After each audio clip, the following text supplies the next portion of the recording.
Hello, beautiful mamas. As a working mom, sometimes I can really feel scattered, unorganized, or simply just rushing from one thing to another and all over the place. Finding time for myself and finding my sanity can almost feel like an impossible dream. Can you relate? Well, this is why I have created my free Mama's Guide to Creating Balance and Harmony as my gift to you.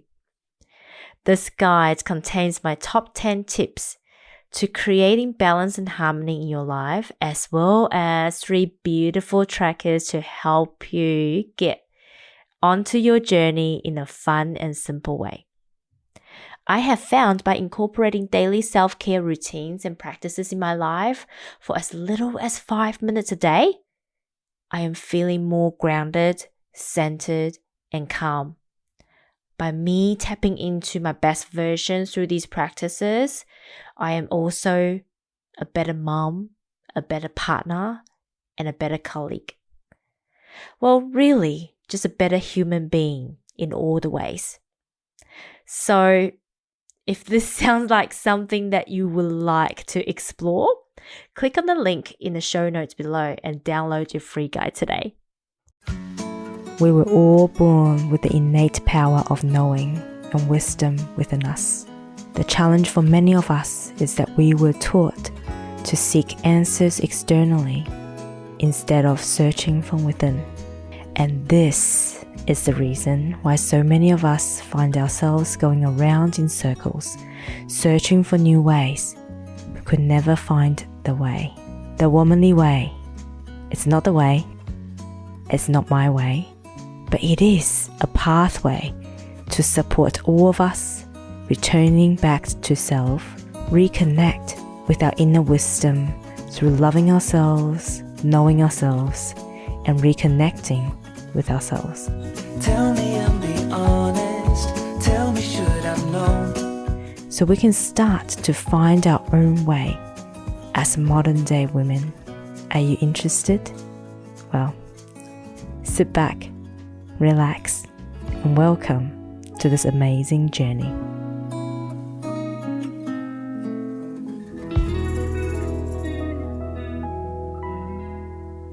Hello. Welcome to this episode of the Womanly Way podcast. I am your host, Lala Angela Wang. Welcome. Well, today's topic, I don't know whether to call it taboo or to call it controversial or edgy, but I'll let you decide. But this is the thing. Hormones, like a hot topic on the socials right now. And you may or may not know, Scott and I, we went through a phase where we were all into hormones. Men's hormones, women's hormones, how they affect relationship, how it affects your performance in the bedroom. We've looked at it all. But I recently come across this thing called success addiction. It's a real thing, right? You know how we often talk about drug addiction, alcohol addiction, maybe even sugar addiction or shopaholic, shopping addiction. But we rarely talk about success addiction. And did you know that could actually affect your performance in the bedroom, whether you're a man or a woman? Ooh, now have I got your attention? Okay, so let's break this down because there are a couple of things. Number 1, there's the addiction part. Number 2, there's the performance part. And number 3, there's the hormone part. They're actually all linked. So I'm going to address each and one of those components separately, and then we're going to put it all together. And I'm going to talk about how it affects men and women differently. Okay. Also, there's a woo-woo component of this as well. Now, if you're watching me live, please say hello because, this is social media after all. We're meant to be all social. And if you'd love to know more about hormones, just comment hormone below. Or if you think you've got success addiction, just go put your hand up. You know the hand up emoji? Okay. So what is success addiction? And what drives a success addiction? The success addiction is essentially people who are high achievers and they're addicted to success. Right? It might be the next promotion. It might be a high achiever that's a lot of things. And I'm going to give you an example. So did you know Winston Churchill has written like a large volume of books? I think it's like something like 30 or 40 books. Obviously, we all know his involvement in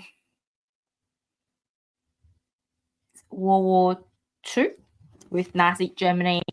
He was the Prime Minister of the United Kingdom back then. But did you know he actually had depression? In fact, he described it as the black dog that just haunts him everywhere. The black dog that drives him to strive for better. And he spoke about how he doesn't like to stand on the edge for too long because he doesn't know if the next moment he's going to make a decision to jump. Right, so from this, we know he either has depression or bipolar, or maybe both. In fact, quite often, people who are diagnosed with depression quite often has bipolar. Now, you may be asking what's the chicken and egg situation? And I actually think there's no, it is a classic chicken and egg situation. Our drive to success sometimes come from a professionalistic perspective where we want everything to be perfect. And that aspect of us can sometimes lead to mental health challenges. But at the same time, it goes in full circles, right? When we face mental health challenges, often people are like, well, I don't want to face it. So we use other means to numb those emotions. And generally, it started with not being able to deal with emotions because emotions put our entire system under stress. And what stress does is then produce stress hormones in our brain, which then meant our prefrontal cortex is essentially buried in stress hormones. And that decreases our ability to process information and to think strategically. And what it also does is it ages our prefrontal cortex a lot earlier. And different people obviously has different coping mechanisms. Some people use alcohol, some people use drugs, and some people use success or work, essentially. So that's how a lot of workaholics, you'll find that either they often have mental health challenges, right? And what makes it worse is, let's say you have mental health challenges, you use work to escape, but also work gives you stress.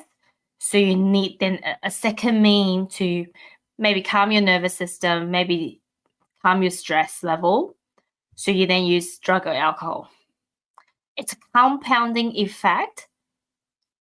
What it ultimately does is it affects your hormones because stress affects our hormones. Alcohol, drugs affect our hormones. And if you add all three of them together, all it does is worsen your mental health challenge and worsens your imbalances in your hormones. and it just goes into a downward spiral. A lot of my friends, if they're listening right now, they'd be like, well, Lala, so obviously you are a success addict then because you do so many things. And I can proudly and loudly say that I am not now, right? Was I before? Yep, definitely. I was a workaholic, but I think there's a couple of things. If you knew me before my divorce, that was the workaholic me. And I already know that some of my friends would be like, well, what about a few years ago when you published a book and you've always been a high achiever? But there's a different energy behind the achievements that I do and how I manage my endocrine system and how I manage stress. Right, so I'm going to talk about that now. A bit of my personal story. I've always thought I was big boned and I have a slow metabolism. But what it is I actually have a very stressed body. Right, I come from a family that has got high expectations, and I tend to put myself in a lot of stressful situations. Being an empath, it doesn't help because I also absorb other people's emotions. So when there's too much emotions build up in our system, it also creates stress because we have to then go into the fight or flight response. If we can't distinguish between our emotions and other people's emotions, and we're simply absorbing other people's emotions, then that could lead to a lot of emotional stress in the body. So my emotional coping mechanism is eating. I love my food, but also work. And when I had problems in my relationship, when I started working, instead of going with just food, I went for food and work. Those were my two coping mechanisms because in work, I can escape all the problems. I can lock myself in, do the work. I get a kick out of it when I do well. Similar to your sugar kick when you love sugar. And then the cycle continues, right? So I was very successful with my career progression very early on in my career.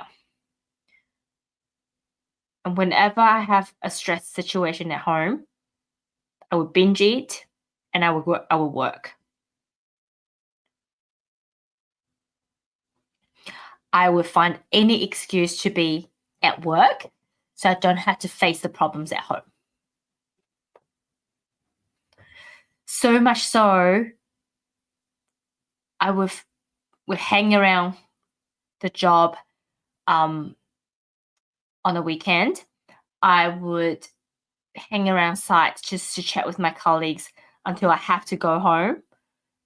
And also the job sites that I was on back then had a very bad culture. So the guys would, if there's a lead concrete pour, they would get beer and then they would get the cigarettes, would sit around and chat and gossip and just talk about all things. If you come from a construction background, that's actually quite normal, right? So I don't drink. I'm a super lightweight. Being Asian, my body doesn't cope well with alcohol. I don't smoke. Well, I didn't back then. I don't now, but there was a period where, the food and the work couldn't give me the satisfaction I needed. So I smoked and I tried drugs. Didn't work for me. It wasn't my thing, but I smoked for about 8 months during the toughest times in my life. And those were my coping mechanisms. And you know what? My body was in the worst shape possible. Even though I lost a lot of weight quickly when I was going through my divorce, I looked very unhealthy. For me, when I'm stressed, I don't eat. I just lose weight because I don't eat. Stress actually burns out energy. But when you lose weight so quickly, it really stuffs up your metabolism. It stuffs up your endocrine system.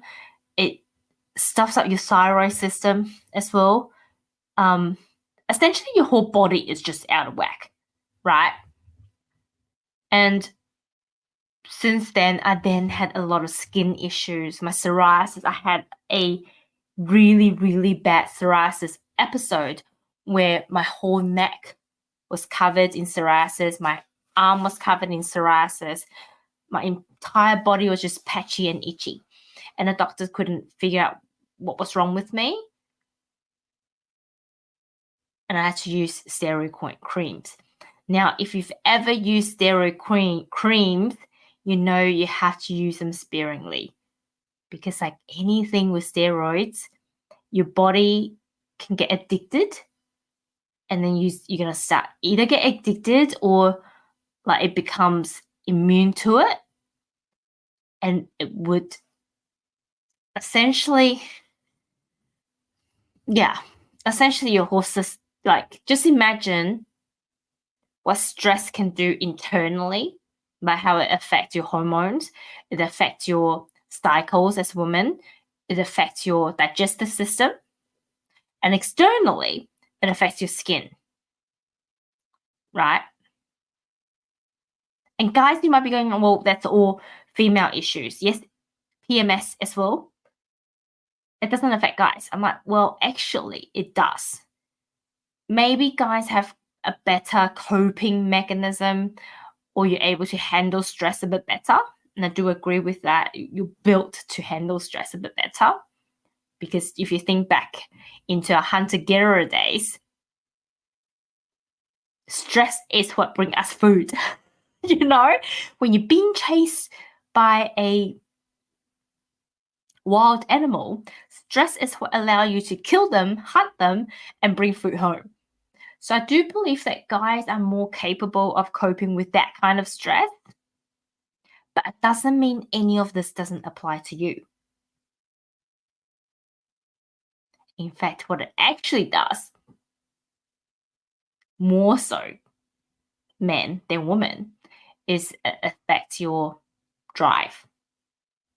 Not just your drive to achieve, not just your drive to do the things, but your drive in the bedroom.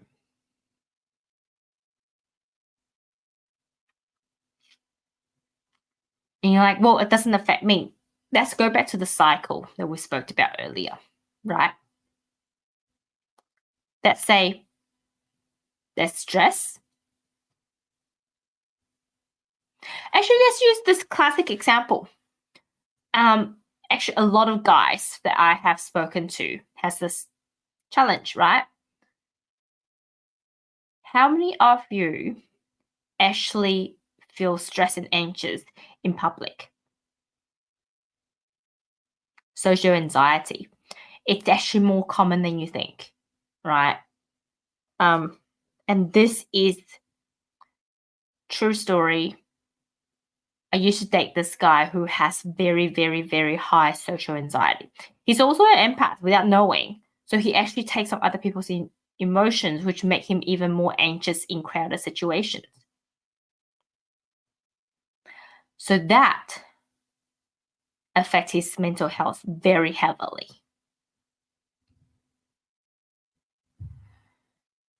So what he does, he works really, really hard. He did what I did, hang around job sites, talking to people, small group of people, not a large group. If he's within people that he knows, that he trusts, that he's comfortable. So he doesn't have to deal with the anxiousness, the anxiety, and his mental wellness, right? So he doesn't have to deal with his mental health challenges through work.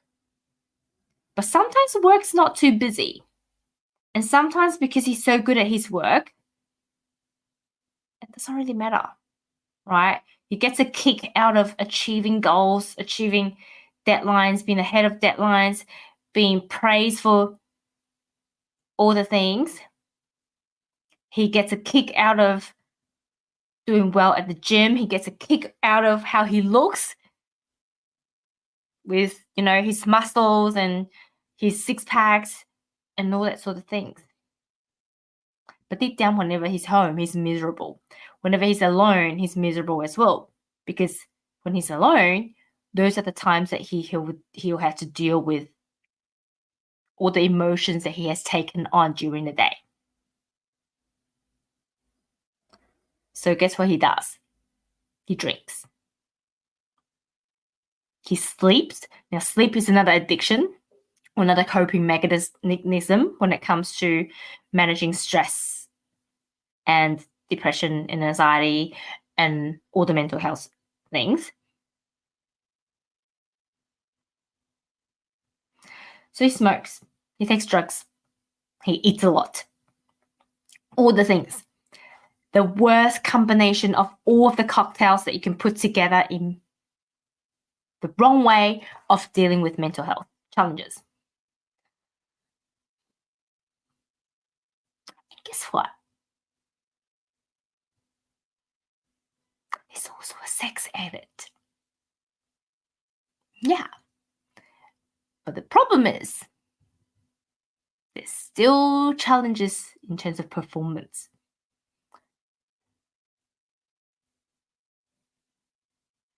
Doesn't matter how much he wants to do it, there are challenges. Right. Unfortunately, it was a beautiful relationship. We got together really well. We're really good friends. Like, if anything, I think, I often talk about there are multiple soulmate relationships. We had a soulmate relationship through our mental health challenges, right? We understand what mental health challenges are, and we understand that it's hard to deal with. But that was also the downfall of the relationship, because he became so unwell, he was unable to manage a relationship. He became so reliant on alcohol. Well, he realized he had alcohol issues, but he also knew that he wasn't happy. And so in the end, he ended the relationship, moved to a completely different city, and started his life all over again. So I know the effect of mental health challenges and how that could affect the way that we perform. It could be a fuel to help us achieve success, right? And if you're going to use it as a fuel to achieve success and you're okay with it, then okay. But bear in mind, if you're feeling lethargic, if you've got brain fogs, if you're tired all the time, if you have issues in the bedroom, if you feel bloated, if you have got health issues, if you have skin issues, if you have hormonal like pimples and dermatitis during your cycle or before your cycle, these are all symptoms of hormone imbalance. And if you love your work, it's likely that is triggering your hormone imbalance, because what comes with a love for work also comes with our addiction to the adrenaline, the stress. But funny enough, quite often a lot of us use it as a coping mechanism to avoid the mental health challenges, the depression, the anxiety, the things that we're dealing with. But what we're doing is actually making the situation worse by adding more stress hormone, which then affects our prefrontal cortex. Does that all make sense? I know, it just sounds like it's a whole downward spiral, right? And if you're female, you might be asking me, well, that wouldn't affect me. It actually does, in a slightly different way. As a female past success addict, what it does is when we are addicted to success, we tap into our drive, we tap into our action, we tap into our doing. What it actually does is it turns on more of our masculine energy and dims our feminine energy. And that's not what we're designed to be, do, or perform, right? As female beings, we're meant to tap into more of our feminine energy. So what that does, it essentially turns our hormone upside down. Okay? It elevates our stress hormone, which also decreases our feminine hormone. It meant that we turn on more of our yang energy characteristics. And the reality is, when you do that,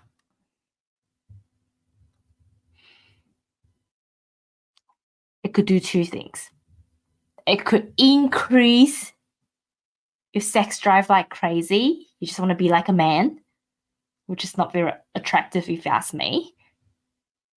Or it could actually decreases your libido because you're using so much of the energy that you should not be used by pushing.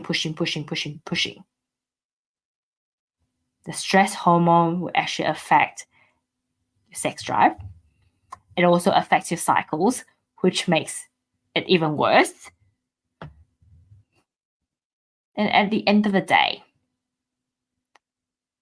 you're just a complete mess when it comes to cycles, hormones. And when your cycles are out of whack, as you know, our cycles goes like this, right? So you have the peaks and the troughs. The trough times, we probably don't feel like being romantic. The peak times, we need to be romantic so we can make other human beings. But when your cycles are all out of whack, you don't have the peaks and troughs anymore. You could be peaking all the time, or you could be troughing all the time. Good news if you're peaking all the time, but then that's just going to add to more tiredness, right? It depends on how you deal with it. May not be a bad thing if you're in a dry spout and you're just like, I don't want to, I don't need it. I'm not going to have kids. I don't enjoy it anyway. Sure. But the main thing is if you desire to have a family, if you wanted to have an intimate relationship, you need those things. And it could make stressful situations so much more stressful when your hormones are out of balance. And I guess, you might be asking, so what's the point of all of this? The point is more about awareness, right? Some of us may just really love our work, like me publishing my book, me doing all these extra things outside of my busy work schedule. It's no longer driven by my addiction to success. Now it's more about being at service. And I know so many people find it so hard to believe. I actually have a lot of downtime because I've been there. I know what success addiction looks like. And I know what it does to me, to my life, to my hormones, to creating imbalances in all areas of my life, and to having burnout. I know what burnout's like because that was my story. That was like the story of my life for the first 10 years of my career. Right? I know what burnout looks like. And I promised myself I would never go back to that place. It's like you work and then you're pretty much dead whenever you're not working. That's not a very fun life, especially being a mum now. I can't afford to do that, right? So there's a fine line. When you're at service doing the things that you love, you're able to tap into your happiness genes. But when you use work, we use success as an escape,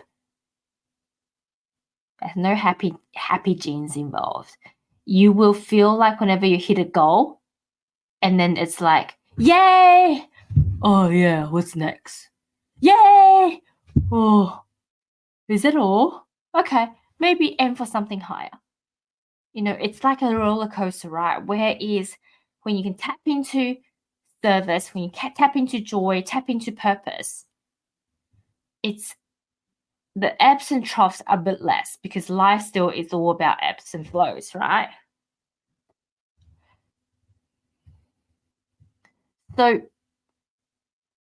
for me, the purpose of today's podcast with this live is to bring awareness to understand that striving for success sometimes could be an addiction. And if you do find that it is an addiction, then you need to ask yourself, what am I running away from? What reality am I running away from? And have a really honest conversation with yourself. Or alternatively, if you have any other addictions, whether it's food, sugar, alcohol, drugs, ask yourself first question is, what are you trying to run away from? What are you using these to escape from? And then it might be stress. And then you ask yourself, well, where does the stress come from? It might be work. Okay. Why is it from work? Am I using work as an escape? Do I get a kick out of the stress? Do I get a kick out of success? And if it's yes to any of it, then ask yourself, what are you running away from in terms of work?